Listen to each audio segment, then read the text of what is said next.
이사야 6장 1절에서 13절. 우시야 왕이 죽던 해에 내가 본적 주께서 높이 들린 보좌에 앉으셨는데 그의 옷자락은 성전에 가득하였고. 예, 오늘 말씀은 전체적으로 보면 그렇습니다. 이사야가 이제 죄가 사함을 받아서 의인이 되었습니다. 그런데 이스라엘 백성은 하나님 앞에 죄를 인식하지 못하고 부정한 백성으로 그렇게 멸망하는 것을 말씀하고 있습니다.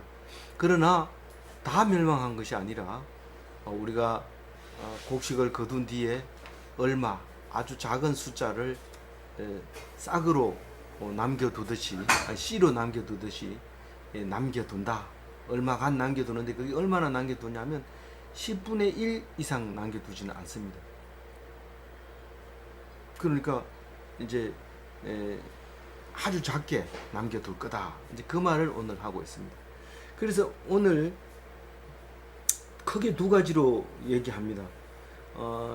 1절부터 7절까지는 이사야의 제사함 받는 얘기입니다. 속죄함을 받습니다. 제사함을 받으면 의인이 되는 거죠. 우리는 제사함 받았다 이래놓고 의인이다 이러면 무슨 소리냐, 나는 의인이 아니다 이런데 하나님은 그 사람을 의인이라고 얘기합니다. 세상 사람들은 말이 안 되는 말이지만 예수 믿는 사람은 믿는 사람을 보고 의인이다 그렇게 얘기를 하게 되는데 그게 1절에서부터 7절 말씀이고요. 8절부터 끝에까지는 지식이 없어서 멸망하는 백성에 대해서 얘기를 하고 있습니다.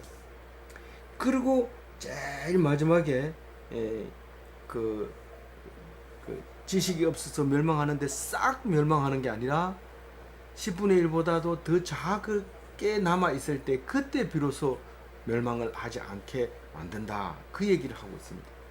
이쯤 되면 세부적으로 읽어도 되겠죠. 자, 1절 읽어봅니다. 이사야가 어떻게 속죄가 되느냐. 환상으로 자기가 속죄하게 됩니다. 누가 와서 이렇게 하는 게 아니라 그 바울도 그 예수님을 만날 때 딴 사람들은 아무것도 보지 못했는데 자기 혼자 본 거예요. 예수님을 만났다고 얘기하는 거예요. 지나가는 사람들이 왜 그런지도 모르고 다만 바울이 이 눈이 멀었다는 거 그거 사실만 알고 끌어서 다메섹으로 끌고 들어간 사건을 본 거나 마찬가지로 이사야 또한 환상으로 보게 계시로 보게 되는 거예요. 계시록을 쓸 때나 이 묵시록, 계시록, 환상 이게 같은 말인데 비몽, 사몽 이게 전부 같은 말이에요. 그래서 이 이사야가 우시아가 죽던 해에 환상을 보게 되는데 우시아가 죽던 해가 BC 752년입니다. 그 해 죽고 요담이 이제 왕이 되는데 그 요담은 별로 내용이 없고 그다음 그 아들이 또 이제 큰 환란을 당하기 때문에 그 요시아가 또 어려움을 당하고 그 요시아 다음에 이제 그 히스기야가 이 이사야와 많은 말씀을 나누게 됨으로써 우리에게 큰 은혜의 말씀으로 남아 있게 됩니다. 그래서 752년이라는 것은 예수님 오기 전에 752년이죠. 그리고 이제 그 722년에 그러니까 30년 뒤에 이제 오늘 말씀 하시고 30년 뒤에 북이스라엘이 망하는 겁니다. 망하는 건데 이제 그 내일부터 이제 본격적으로 나옵니다. 북이스라엘이 망하는 이야기가. 그런데 오늘 이제 우시아가 죽던 해에 환상을 보았다 그렇게 얘기를 합니다. 그럼 앞에서 본 건 뭐냐? 앞에 본 것도 환상이지만 그것은 언제 보았는지는 모르고 주신 거다. 그래서 오늘부터 날짜가 정확하게 이제 적혀지게 되는 거죠. 그러니까 보니까 뭘 봤어요? 이게 이제 특별한 총을 본 거예요. 그러니까 남들이 못 보니까 이걸 계속 주장을 하게 되면 사람들이 영적 교만이 있는 것 같은데 이렇게 말할 수도 있어요.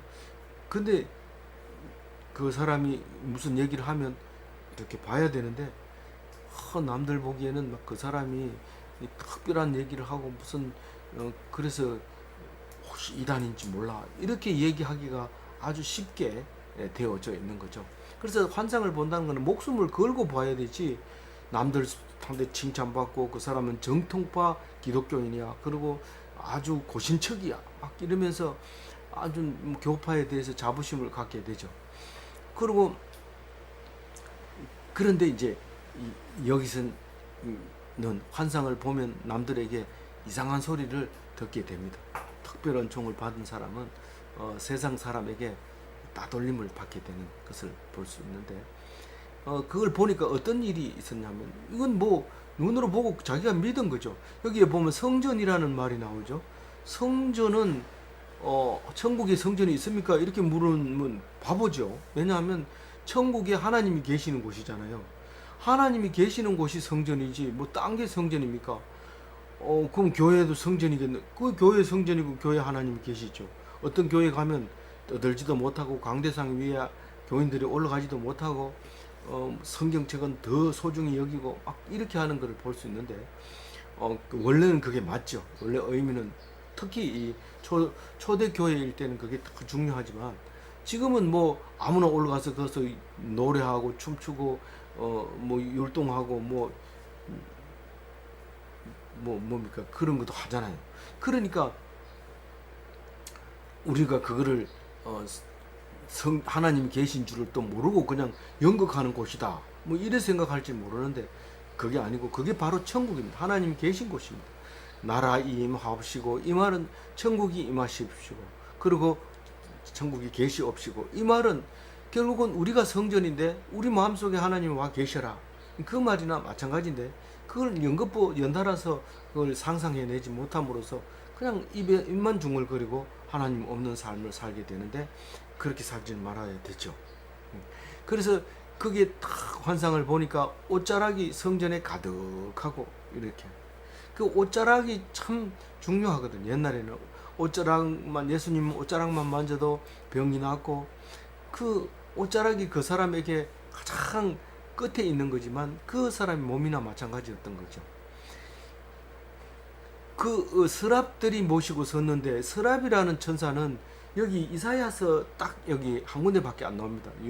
6절하고 2절하고 이렇게 밖에 안 나오는데, 이 서랍은 천사 중에서도 천국에서만 시중을 드는 사람인데 땅엔 잘 안 내려오는 서랍인데, 천사인데, 이 그룹하고 좀 다릅니다. 그룹은 주로 그 하나님의 보좌에 앉아 있는 양쪽에 이렇게 있는 법궤 위에 있는 천사가 그룹 모양인데, 거기만 있는 게 아니고 휘장에도 있고 여러 곳에 그룹이 나옵니다. 그 말고 그러면 신약에도 나오는 미가엘은 어떠냐? 미가엘은 나쁜 사람이죠. 나쁜 천사인데, 어쨌든 그 천사 그룹하고 미가엘하고 다른 서랍이, 천사가 하늘에서 하나님의 시중을 들고 있었다, 그렇게 말하고 있습니다. 근데 오늘만 나왔던 말이기 때문에, 오늘 무슨 그 서랍이 하고 있느냐 하면, 죄를 사해주는 역할을 하는 서랍입니다. 천사입니다. 그러니까 이사야를 죄 없는 사람으로, 의인으로 만들어준 천사가 서랍 천사였던 거죠. 근데 서랍 천사는, 다른 천사들은 날개가 몇 개 있는지는 안 얘기하는데, 보통 나비들은 4짝씩 있고 6짝씩 있는 경우도 있지만, 보통 4짝이 있고 2짝만 있는 날개들만 가지고 있는 곤충들도 많이 있는데요. 이 서랍은 날개가 6개가 있습니다. 그래서 앞에 둘로는 이렇게 얼굴을 가립니다. 나는 용도로 쓰는 게 아니고 얼굴을 가리고, 둘로는 자기 발을 가리고, 둘로는 이제 날게 됩니다. 이제 이동하고 싶을 때 나머지 2개 날개로 이제 날아다니죠. 그 얼굴을 가린다는 것은요, 그 존경과 두려움, 어디 가면 그 땅에 엎드리잖아요. 고개 쳐들지 못하잖아요. 그 얼굴을 엎드린다는 것은, 왕이 지나갈 때 엎드린다는 것은 존경한다는 거고, 왕을 두려워한다는 거고, 그런 뜻이고요. 발을 가린다는 것은 겸손을 나타내는 것인데, 그 다윗 시대에 보면 발을 가린다 이 말은 화장실 갔다 온다 이 말이나 마찬가지입니다. 그래서 우리가 무슨 일이 있으면 뭐 곤란한 대답을 해야 된다든가 이럴 때는 화장실 이렇게 가는 것을 볼 수 있습니다. 어쨌든 뭐 그거하고 너무 거리가 먼 이야기인지 모르지만 어쨌든 발을 가린다는 것은 화장실 가는 것도 발을 가린다라고 얘기했다는 말이고 생각이 났다는 말입니다. 그게 정확한 의미는 알 수 없어요. 그래서 발을 가리고 얼굴을 가리고 날고 있는 6개의 날개를 봤다. 그렇게 얘기하면서 입은 또 뭐라고 얘기합니까? 입은 하늘색 글씨인다. 하늘색 글씨 한번 읽어봅니다. 거룩하다 거룩하다 거룩하다 만군의 여호와여 그의 영광이 온 땅에 충만하도다. 이 얘기는 수없이 들어왔고 우리가 지금도 얘기하고 있지만 이것은 그냥 형식적으로 쓴 거 아니냐? 그게 아니죠. 무슨 말이냐면 거룩하다는 것은 구별된다, 성별되어 있다 그런 말입니다. 그러면 만군의 여호와 그 모든 만왕의 왕이 만군의 여호와라는 뜻은 만유의 주라는 뜻입니다. 만유의 여호와라는 뜻입니다. 그 여호와 그의 영광이 온 땅에 충만하도다. 이 말은 무슨 말이냐면 온 땅을 하나님이 만들었다는 거예요. 우리가 뭘 만들어 놓고 딱 보면은 그게 영광스럽죠.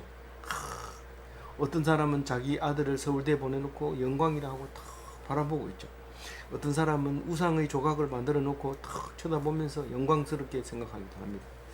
근데 하나님은 온 땅이 충만하게 만들었어요. 우리도 만들고 책상도 만들고 연필도 만들고 땅도 만들고 다 하나님이 만들어서 그게 충만해 가득하게 했다는 거예요. 그 영광이. 참 이 성경 말씀은 읽었던 것도 새롭게 볼 수 있고 새롭게 보면 뜨거워지는 게 성경 말씀입니다.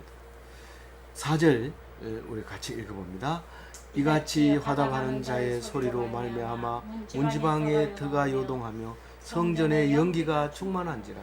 이 거룩하다 거룩하다 거룩하다 만군의 여호와의 그의 영광이 온 땅에 충만하도다. 이렇게 노래를 할 때 이걸 화답했다고 그러는데 원래 화답은 이쪽에서 노래하면 이쪽에서 노래하고 이런 건데 이렇게 그냥 번역했어요. 그러니까 창화했다, 노래를 불렀다 이런 말로 다른 번역에는 그렇게 말을 합니다. 그래서 문지방의 터가 요동하며 이 집이 흔들린다는 거예요. 이 집 안에서 그러니까 성전에서 부르면 성전 문지방이 흔들리는 거죠. 그리고 연기가 가득하더라. 그것은 연기를 성령으로 이렇게 표현을 하기도 하죠. 그래서 1, 2, 3절은 하늘에 있는 천국의 천사들과 그 앉아있는 하나님의 모습을 보고 1, 2, 3, 4절과 같이 표현을 했습니다. 왜 그것을 표현을 했을까요? 이제 사역을 하늘에서 일어나는 사역을 말하고 싶어서 그렇게 말하는 거죠. 5절 읽어봅니다. 그때에 내가 말하되 하로다 나여 망하게 되었도다.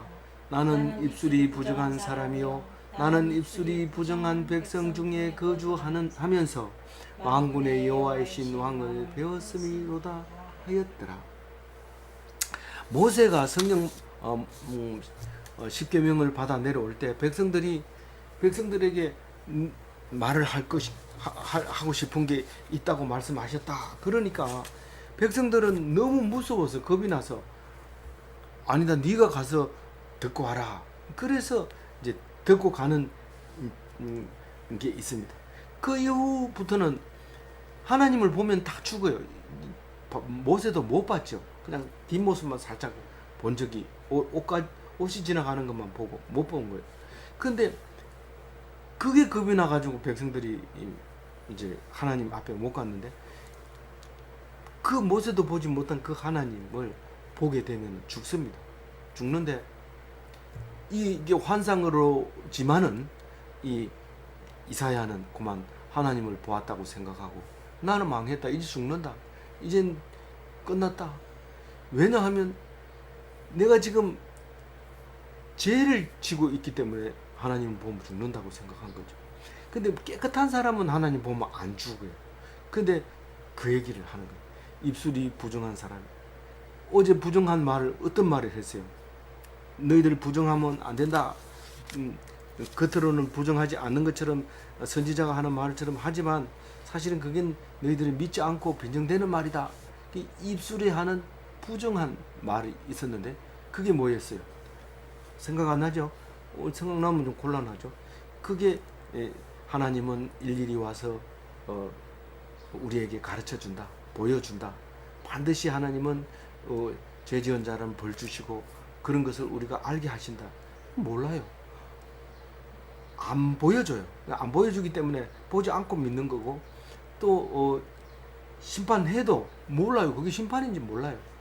근데 그거를 입으로는 그렇게 말하면서 얘기하죠. 그래서 우리 어머니가 옛날에 억울한 일을 당할 때마다 하나님이 내려다본다, 하나님 내려다본다 이런데 말은 그렇게 하지만요, 진짜 하나님이 내려다본다면 아무 말도 하지 말아야죠. 하나님 보고 있는데 무서워서 덜덜 떨어야 되지.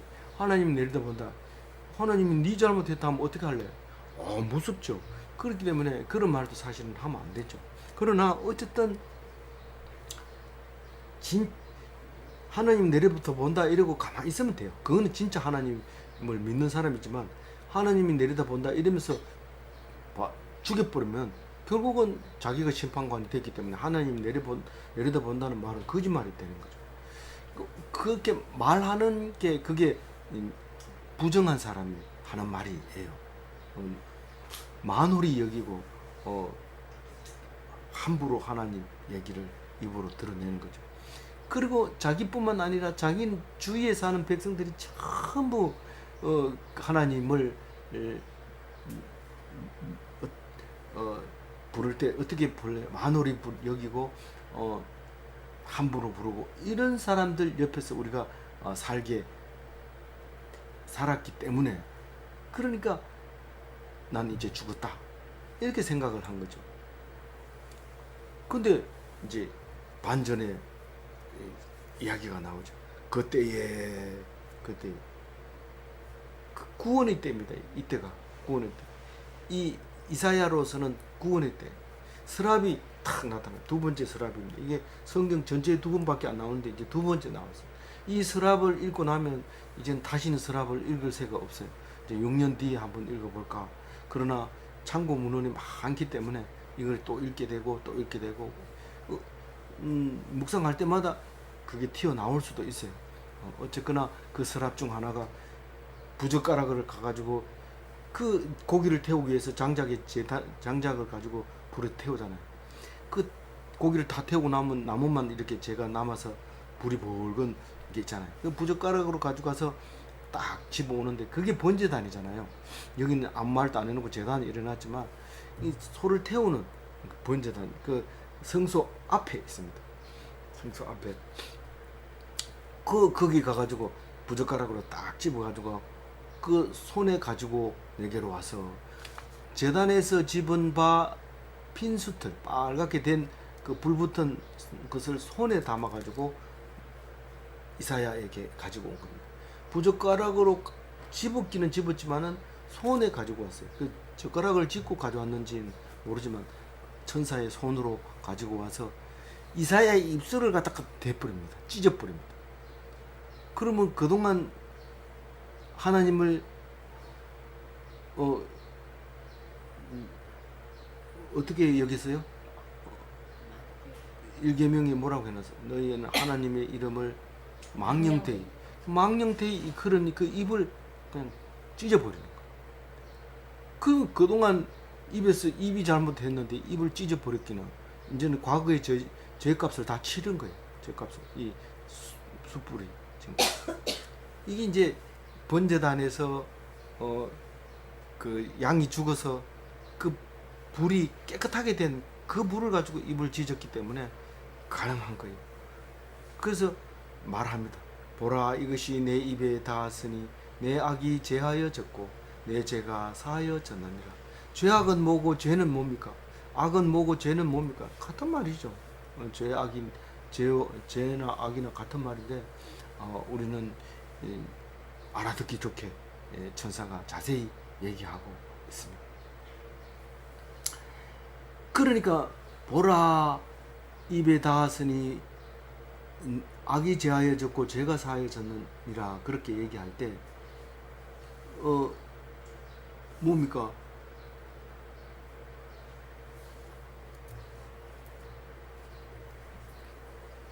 입술에 갖다 대는 것을 보았고 선포하는 소리를 들었어요. 그렇죠? 입술에 환상으로 입술에 댄 건 느낀 거죠. 느낀 건데 자기 눈으로 이제 본 거. 왜냐하면 뒤에 이야기하고 연결하려고 그런 거예요. 이제 입술에 갖다 대면 자기 눈으로 환상으로 봤고 선포하는 소리를 들었어요. 그게 속죄가 되고 환상으로 봤지만 그것을 믿음으로 구원을 얻고, 그것이 지식으로 구원을 얻었다. 지식이 없어 멸망한다. 돈이 없어 멸망하는 게 아니라, 또 뭐가 없어서 먹을 것이 없어서 멸망하는 것이 아니라, 군사가 없어서 멸망할 것이 아니라, 믿음이 없어서, 지식이 없어서 멸망한다. 그런 말합니다. 그래서 우리가 찬송가에도 271장에 보면 보내주소서 그 찬송가가 있죠. 그 찬송가에 왜 이 가사가 있느냐 하면요, 제단 숯불 내 입술에 대니 내가 어찌 주저할까, 주여 나를 보내주소서 할 때, 제단 숯불을 내 입술에 대면은 내가 순종하는 게 아니라, 제단 숯불을 내 입술에 대면은 내 죄가 사해지고 구원 받았다는 거죠. 그러고 나서 하나님이 부르니까 내가 그 부르심에 합당하게 행동할 수 있다는 거죠. 근데 이 찬송만 불러가지고는 제사함이라는 그를 알아낼 방법이 없어요. 찬송가는 생각나기는 하지만은 그게 완벽한 하나님의 말씀은 아니기 때문에 찬송가만 불러가지고 안 됩니다. 집회 때 모여가지고 우리 찬송 부르고 집에 가자 이러면은 그건 예배가 안 됩니다. 반드시 말씀을 들어야 되고, 그리고 찬송가는 말씀이 생각나게 해주는 거기, 곡조가 있는 거기 때문에 아주 우리를 말씀을 도와주는 거죠. 그래서 찬송을 꼭 불러야 되는 거죠. 꼭 불러야 되는 게 아니고 헬퍼가 없어도 살 수는 있지만, 헬퍼가 있으면 훨씬 더 그게 이제 윤택해지니까 뭐 율법적으로 찬송을 부르거나 이렇게 할 필요는 없어요. 그래서 8절 한번 읽어봐요. 내가 또 주의 목소리를 들으니 주께서 이르시되 내가 누구를 보내며 누가 우리를 위하여 갈고 하시니, 그때에 내가 이르되 내가 여기 있나이다, 나를 보내소서 하였더니. 이 그때가 불로지질 그때하고는 다르다고 봐야 되죠. 시간이 쭉 흘러서 이제는 내가 제사함을 받았구나. 그리고 말씀을 선포하려고 막 말씀을 선포하기 싶어 죽겠는 거예요. 그냥 막 견딜 수 없어요. 내가 이 말을 안 전하면 죽는다. 그래가지고 말씀 전하기 시작하더니 잠도 안 자고 매일매일 하는데 새벽 3시까지 막 하는 거예요. 그게 하나님이 주시는 그 말씀, 입에다 넣어주는 말씀. 그걸 하고 싶어 죽겠는데, 그런 찰나에 내가 누구를 보내며 누가 우리를 위하여 갈고, 이게 누구를 하나님이 보내는 사람은 예언자를 보내는 거죠. 근데 누구를 보낼까 하고 자원하는 것은 나를 보내주소서, 이거는 적극적인 거고, 이 보내는 사람은 보내주면 가고 안 보내주면 안 가는 거예요. 이게 피동적이죠. 적극적 완전 피동은 정말 그 말씀 때문에 막 애가 달아가지고 있어야 될 때 하나님이 너 이러면 네 이러고 벌떡 일어나는 거죠. 그 예수님이 그 말씀에 잠겨 있을 때 너 십자가 져 그러면 네 하고 도망 안 가고 지잖아요. 그게 적극적 완전 피동입니다. 십자가 지는데 막 여기다 박으라, 그게 너무 아프잖아, 뭐 이렇게 얘기를 안 하는 거예요. 완전 피동. 죽이면 죽고 살리면 살리고 그렇게 살았던 거예요. 그래서 하나님이 보내는 예언자, 피동된 예언자, 그리고 하나님을 위하여 말씀 사역을 할 사람, 이 선지자라고 얘기하죠. 그래서 이사야가 자원해서 갑니다. 그 자원에는 얘기하고 숯불하고 이 두 개를 해가지고 보내주소서 제단 숯불 내 입술에 대니 어찌 주저할까, 나를 보내주소서, 이렇게 가사를 적었는데, 이 숯불 되는 거하고 가는 거하고는 거리가 너무 멉니다. 그래서 이걸 한꺼번에 부르면 거리가 단축이 돼서 이해가 안 될 수도 있어요. 어쨌거나 하나님께서 선택하시고 시간이 지난 뒤에 이사야는 선지자로서 보내심을 받게 되는데 다른 얘기 안 합니다. 희한한 얘기를 합니다. 이 9절과 같이 9절 10절과 같이 얘기하는데 중요한 건 9절에 있어요. 여호와가 이제 읽어봅니다. 여호와께서 이르시되 가서 이 백성에게 이르기를 너희가 듣기는 들어도 깨닫지는 못할 것이요 보기는 보아도 알지 못하리라 하여 이 백성의 마음을 둔하게 하며 그들의 귀가 막히고 그들의 눈이 감기게 하리라. 그리 염려하건대 그들이 눈으로 보고 귀로 듣고 마음으로 깨닫고 다시는 돌아와 고침을 받을까 하노라 하시기로. 이 말씀은요 공간복음에 다 나오고 사도행전에 나오는 말이에요. 그러니까 이 말이 중요하다는 말입니까? 안 중요하다는 말입니까? 아주 중요하다는 말이에요. 그런데 내가 돈 버는 데라든가 내가 뭐 다른 일 하는 데는 별로 도움이 안 돼요. 그런데 전도를 하다가 낙심하거나 말씀을 선포하다가 힘이 빠질 때 이 말씀을 읽어야 돼요.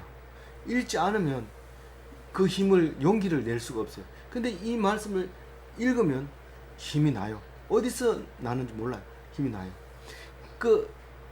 이 이사야가 선포해야 될 말씀은 뭐라고요?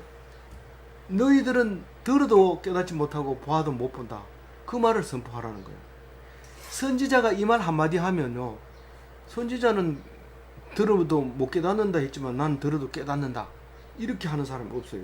선지자가 말하면 그대로 이루어집니다. 그렇게 선포를 하라는 거예요. 네가 가서 아예 선포를. 왜냐하면 이 사람들은 멸망해야 돼. 악이 있기 때문에, 죄가 있기 때문에 멸망해야 되는데, 아니 성경책 꺼내놓고 읽다가고만 구원받아 버리면 그럼 죄는 어떻게 가냐. 그러니까 이 사람들이 죽을 때까지, 멸망할 때까지 내버려 둬야 돼. 그렇게 말하고 있는 거예요. 근데 이사야가 가만히 있을 리가 없죠. 물어보죠. 뭐라고 물어봐요? 언제까지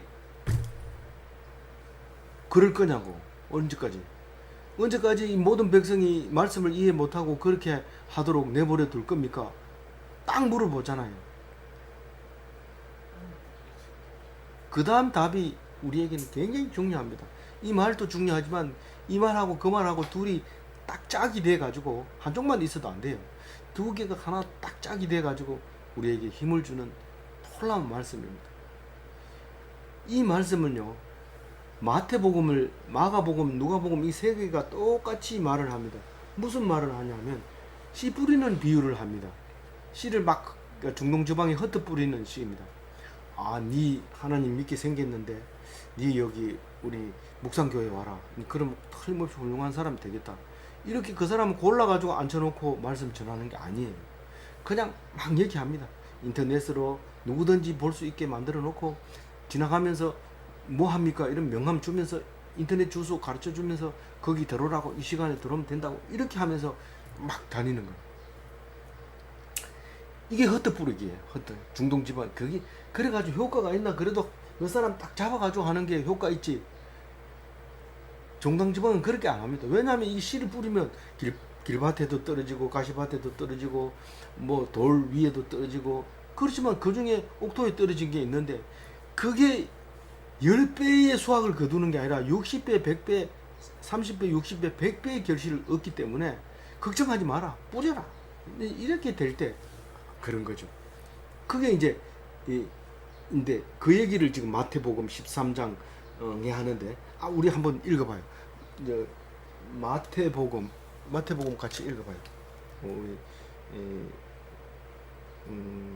돌아가서 마태복음 좀 기니까 한번 읽어보도록 해요. 이게 그 13장 10절에서 19절까지 9절을 읽어봅니다. 13장 10절 마태복음 13장, 다른 내용은 똑같기 때문에 10절부터 13장 10절부터 제가 읽을게요. 비유를 설명하시다. 제자들이 예수께 나와 이르되 어찌하여 그들에게 비유로 말씀하시나이까? 대답하여 이르되 천국의 비밀을 아는 것이 너희에게는 허락되었으나 그들에게는 아니 되었나니 무릇 있는 자는 받아 넉넉하게 되되 없는 자는 그 있는 것도 빼앗기리라. 그러므로 그가 그들에게 비유로 말하는 것은 그들이 보아도 보지 못하며 들어도 듣지 못하며 깨닫지 못함이니라. 이사야의 예언에 그들에게 이루어졌으니 이사야의 예언이 그들에게 이루어졌으니 일러스되 너희가 듣기는 들어도 깨닫지 못할 것이요 보기는 보아도 알지 못하리라. 이 백성의 마음이 완악하여져서 내 귀는 듣기에는 둔하고 눈은 감았으니 이는 눈으로 보고 귀로 듣고 마음으로 깨달아 돌이켜 내게 치유 고침을 받을까 두려워함이라 하였느니라. 그러나 너희 눈은 봄으로 너희 귀는 들음으로 복이 있도다. 내가 진실로 너희에게 이르노니 많은 선지자와 의인이 너희가 보는 것을 보고자 하여도 보지 못하였고 너희가 듣는 것들을 듣고자 하여도 듣지 못하였느니라. 그런즉 씨 뿌리는 비유를 들으라. 아무나 천국 말씀을 듣고 깨닫지 못할 때에는 악한 자가 와서 그 마음에 뿌려진 것을 빼앗나니 이는 곧 길가에 뿌려진 자요. 이렇게 말하고 있는데요. 이게 이제 공간복음에 똑같이 나옵니다. 다시 말해서 구원받을 자와 받지 못할 자가 정해져 있기 때문에 그런 겁니다. 그걸 이상히 여기지 말라는 거예요. 10절에. 그 내가 한다는 거예요. 내가 하는 거니까 이상히 여기지 마라. 사도행전에서는요. 28장 26절은 사도행전 끝판입니다. 31절이 마지막인데 제일 마지막에 그 얘기를 합니다. 바울이 이 감옥에 갇혀 있는데 가택연금돼 가지고 로마 군인이 문 앞에서 지키고 있는데 그 때를 따라서 사람들이 이 말씀을 들으러 옵니다. 시간을 딱 정해놓고 옵니다. 그래서 말을 하는데 무슨 말을 하냐면은 그 바울 보고 네가 어디서 도대체 누가 너에게 사도직을 줬느냐. 이 사도행전이 끝나면 바울에 대한 이야기는 다 끝나는 겁니다. 더 이상 안 씁니다.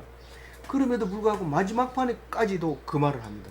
그렇게 많은 사역을 했는데도 여전히 네가 교파가 어디냐, 교단이 어디냐, 도대체 어디서 안수를 받았느냐, 그 말을 하면서 안 믿는 거예요. 그리고 교단만 가지고 계속 지금 주장하고 있는 거예요. 그리고 이상하다, 바울은 이상하다, 그런 얘기를 합니다. 그때 얘기를 합니다. 그러니까 들어도 듣지 못하고 깨달아도 보아도 보지 들어도 깨닫지 못하고 보아도 알지 못하게 그렇게 하나님이 하셨다. 그런 얘기를 마지막까지 하게 됩니다. 그래서 안 듣기 때문에 이 구원의 촛대가 이방인에게로 넘어간다. 그리고 2년을 더 사역했다라고 이제 그 사도행전 제일 마지막에는 그런 말을 합니다. 아무쪼록 우리가 이 말씀이 아주 중요한데, 그러면 나는 듣는 사람일까? 아니면 나는 씨앗일까? 다음 얘기를 들어보면 알 수 있습니다. 언제까지 계속해서 안 들리게 하실 겁니까? 그렇게 얘기했더니 11절에 이렇게 얘기합니다. 같이 읽어봅니다. 내가 이르되 주여 어느 때까지니까 하였더니 주께서 대답하시되 성읍들은 황폐하여 주민이 없으며 가옥들에는 사람이 없고 이 토지에는 황폐하게 되며, 이게 이 이스라엘이 망할 때까지 하겠다는 거예요. 그 뭐를 한다는 거예요? 못 알아듣게 하겠다는 거예요. 아무리 성경 말씀을 가르쳐줘도 못 알아듣게 하겠다는 거예요. 그러면서 자세하게 얘기합니다. 이게 지금 70년에 거쳐서 150년에 70년과 150년을 거쳐서 긴 시간 동안 이게 이제 일어나는 일을 지금 하고 있습니다. 아주 짧아가지고 잊어버립니다. 곧 잊어버립니다. 왜냐하면 나는 지금 20년밖에 못 살거든요. 그러니까 이걸 읽고도 잊어버리지만 다음 사람은 그걸 읽어보고 벌써 그러면 연도가 20년 지나고 30년 지났으니까 곧 때가 됐네. 이렇게 읽게 되는 거죠. 그래서 사실은 이게 긴 시간 동안 일어날 일을 한꺼번에 얘기하는데 12절에 보면 여호와께서 사람들을 멀리 옮기셔서 이 땅 가운데 황폐한 곳이 많을 때까지니이다. 결국은 북이스라엘도 망해서 아수르로 가고 남유다도 135년 뒤에 바벨론에 끌려가고 이 땅에 사람들이 쫄딱 망하고 아무도 없을 때까지 내가 그렇게 하겠다는 거예요. 근데 그거 말을 뭐라고 얘기하냐면 이렇게 얘기합니다. 13절에 마지막 절입니다. 읽어봅니다. 용기를 내서 시작. 그 중에 10분의 1이 아직 남아있을지라도 이것도 황폐하게 될 것이나 밤나무와 상수리나무가 배임을 당하여도 그 그루터기가 남아있는 것 같이 거룩한 씨가 이 땅에 그루터기니라 하시더라. 사실 씨가 있으면 10분의 1만 있으면 되는 게 아니라 30분의 1이 있어도 그 본전 나옵니다. 그대로 나옵니다. 뭐 흩어 뿌린 거 다 빼고 그 손실 났는 거 보면 따진다면은 20분의 1 아니면 30분의 1 그 정도 돼야 돼요. 이제 씨만 있으면 됩니다. 그러니까 30섬을 먹으려면 한 섬만 씨로 남겨둬야 된다. 이제 이 정도의 이제 말씀이나 마찬가지죠. 그래서 사람들이 10분의 1이 남을 때까지 그렇게 계속해서 어렵게 만들고 힘들게 만들겠다는 거예요. 근데 그 여호와 긴이 남아가지고 씨가 되잖아요. 근데 그 씨가 100배면 100분의 1밖에 안 돼요. 그렇게 남긴다는 거예요. 우리가 예수 믿다가 불의한 사람을 만나게 되거든. 빨리 이 생각을 해야 됩니다. 10분의 1을 남기려고 하는 거구나. 10분의 1보다 적게 하려고 하는구나. 그래서 제가 맨 처음에 학교에서 이제 문자를 기독 교수들에게 문자를 많이 보내고 그리고 3명 옵니다. 3명 오면 지금 30명이 지금 이 예배를 드리고 있구나. 5명이 옵니다. 이 50명 속에 5명이 왔구나. 그래 생각하면서 그 숫자를 곱하기 10을 해서 보고 위로를 받고 힘을 얻었습니다. 그러나 실제로 교회 가면, 특히 대형 교회에 가면 공동적인 축복을 기도하고 있습니다. 한꺼번에 받아야지. 예를 들어서 남자 여자를 평등하지 않게 한다든가, 또 나이 많은 사람과 젊은 사람을 다르게 말한다든가, 직분 높은 사람과 직분 낮은 사람을 다르게 이야기하면 교회가 왜 그래? 그렇게 얘기를 합니다.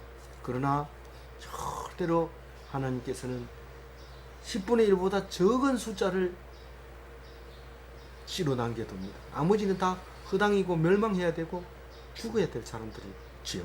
그러나 구원받을 사람은 10분의 1보다 훨씬 적은 숫자다 하는 것을 생각할 때 안 믿는 것 때문에 속상한 이 문제가 해결됩니다.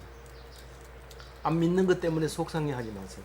그거는 오늘부로 없애주세요. 그래서 하나님이 다 살려준다. 그 대신에 나는 듣든지 안 듣든지, 유튜브에 2사람이 들어오든지 아니면 많이 들어오든지 상관하지 말고 쉬지 말고 날마다 말씀을 전해주는 그런 멋진 기독교인이 되려고 애쓰고 노력하고 있습니다. 여러분도 그렇게 되시기를 간절히 바라고 원합니다. 감사합니다. 기도드리겠습니다. 하나님 감사합니다. 우리에게, 기독교인에게 세상 도덕적인 인간이 되기를 기대하고 바라는 자 있으면 냉혹히 거절하시고 단호하게 실망을 그들에게 안겨줘 버리는 참 멋진 기독교인이 되게 하여 주옵소서. 세상 사람들에게, 세상 사람의 기대에 부응하는 멋진 기독교인이 아니라 하나님 말씀에 귀 기울이는 멋진 기독교인이 되게 하여 주옵소서. 하나님께서 나를 불쌍히 여기소서, 공의를 여기소서, 자비를 베푸셔서 그런 사람이 되도록 주님 축복하시고 인도하여 주실 줄 믿사옵고 감사하며 우리 주 예수 그리스도 이름으로 기도 올리옵나이다. 아멘.